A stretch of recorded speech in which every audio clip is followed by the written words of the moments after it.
শুধু দর্শকবিন্দু, আজকে আমি আপনাদের সাথে একটি টপিকস নিয়ে আলোচনা করব। সেটি হচ্ছে আমাদের দেশের মতো যেসব দেশে কালচার আছে বা আমাদের দেশের কথা যদি আমি বলতে যাই, সেক্ষেত্রে দেখা যায় যে ছোট ছোট বাচ্চাদেরকে তাদের প্যারেন্টস বা টিচাররা সবসময় বলে থাকে যে তুমি এটি যদি কঠোর পরিশ্রম করো তুমি অবশ্যই সফল হবে। তো এই যে কথাটা বলা হয়, এই কথাটা বলার ফলে কিছু কিছু পজিটিভ সাইডও আছে, আবার কিছু কিছু দিক থেকে তার কিছু নেগেটিভ সাইডও আছে। তো এই বিষয়টি নিয়ে আজকে আপনাদের সাথে আলাপ করব।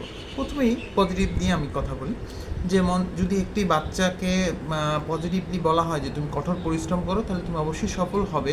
যেমন পড়াশোনার ক্ষেত্রে যদি বাচ্চাটা পড়াশোনায় মনোযোগী না হয়, তাকে যদি বলা হয় তুমি যদি কঠোর পরিশ্রম করো তাহলে তুমি খুবই ভালো রেজাল্ট করবে, এবং সে যদি এই কথাটিতে মোটিভেটেড হয়ে সে যদি তার পরিশ্রমকে বাড়িয়ে দেয়, হার্ড ওয়ার্ক করে এবং পড়াশোনাতে অনেক মনোযোগী হয়, সেক্ষেত্রে কিন্তু সে পড়াশোনায় ভালো রেজাল্ট করতে পারে।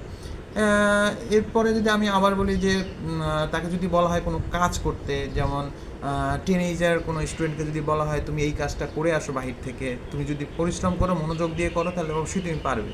এক্ষেত্রে কিন্তু সে মোটিভেটেড হয়ে সেই কাজটা করে আসতে পারবে। এর ক্ষেত্রে তার এফোর্টের পরিমাণটা অনেক বেশি হবে এবং সে সফল হবে। এবং এই কাজ করার অভিজ্ঞতার কারণে সে তার লাইফে আরও বিভিন্ন ধরনের কাজ সে হয়তো বা করতে পারবে, কারণ তার সাহস এখান থেকে তৈরি হয়ে যাবে। তো এইরকম আরও অনেক অ্যাডভান্টেজেস আছে। বা আবার যদি আমি ডিসঅ্যাডভান্টেজের কথা বলি, সেক্ষেত্রে কিছু কিছু ডিসঅ্যাডভান্টেজ কিছু অবশ্যই আছে। যেমন একটি শিশুকে যদি বলা হয় কঠোর পরিশ্রম করতে, যেমন কোনো একটি অ্যাথলেটিক কে যদি তাকে অংশগ্রহণ করতে বলা হয় এবং তাকে পরিশ্রম করতে বলা হয়, এবং সে যদি খুবই কঠোর পরিশ্রম করে কিন্তু তার কোনো ফিজিক্যাল ডিসএবিলিটির কারণে সে সফল না হয়, সেক্ষেত্রে এই শিশুটি কঠোর পরিশ্রম করার পরও কিন্তু ফাইনালি সে অ্যাচিভমেন্টটা করতে পারবে না, এবং এক্ষেত্রে কিন্তু সে খুবই স্ট্রেসের মধ্যে পড়ে যাবে এবং খুবই এই ফেইলর হওয়ার কারণে তার মেন্টাল হেলথটা অনেক ফল করে যাবে।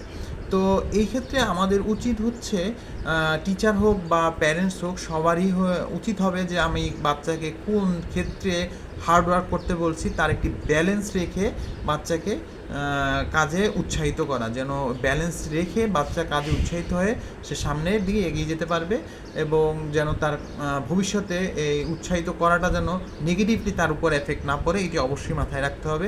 যদি পজিটিভলি এই এফেক্ট নিয়ে সে কাজ করতে পারে তাহলে বাচ্চার জন্য অবশ্যই ভালো হবে।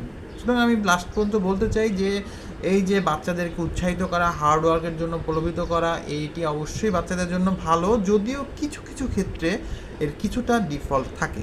তো এই পর্যন্তই আজকে। সবাই ভালো থাকবেন, সুস্থ থাকবেন। আসসালামু আলাইকুম।